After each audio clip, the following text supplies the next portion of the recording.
Donald Trump is so proud of his poll numbers that he tweets updates touting the high level of support they show him receiving. For instance, right after he arrived back from his recent trip to Asia, Trump crowed about the latest Rasmussen poll, which showed a remarkable 46% approval rating. There's only one problem, according to a report today on Politico. Trump's staff only show him the good poll numbers, and usually that means that the polls consist of opinions gathered solely from the base that already supports Trump. The Rasmussen poll was an exception. It was a poll of the general public, but it was a poll that was way out of line with every other public poll out there, all of which showed support levels 10 points lower. In fact, just yesterday, Rasmussen released updated poll numbers that showed support falling 4 points to 42%. Trump didn't tweet about that, but that may be because his staff didn't bother to show him that poll. They regularly hide the bad news and only show the president the news that will feed his enormously ravenous ego. The Trump administration uses polls quite differently than previous administrations. Besides their function as an antidepressant for an emotionally unstable commander-in-chief,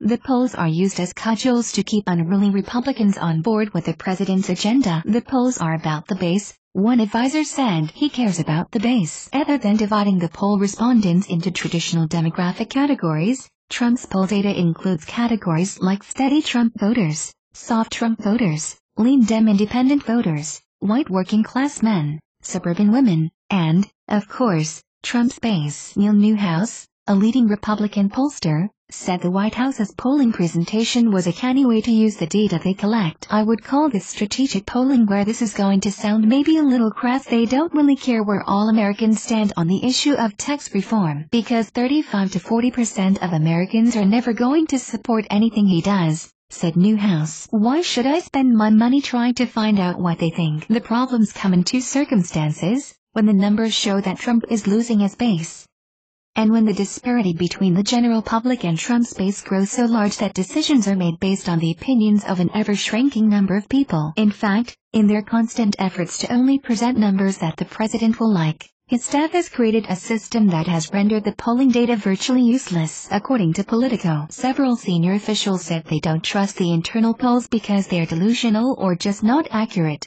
In the words of two officials, the numbers Trump are shown are almost always higher than his public polling numbers. I wouldn't trust our polling on that, one senior aide said. After taking off numbers on healthcare earlier this year, the situation has resulted in essentially a real-life version of the emperor's new clothes, with no one in the administration brave enough to tell Trump that he is naked for fear of putting their head on the metaphorical chopping block. Polls, however, are of no use if their data is skewed. As they say, garbage in, garbage out. And with Trump's staff feeding him garbage, the only reasonable expectation is a case of verbal diarrhea.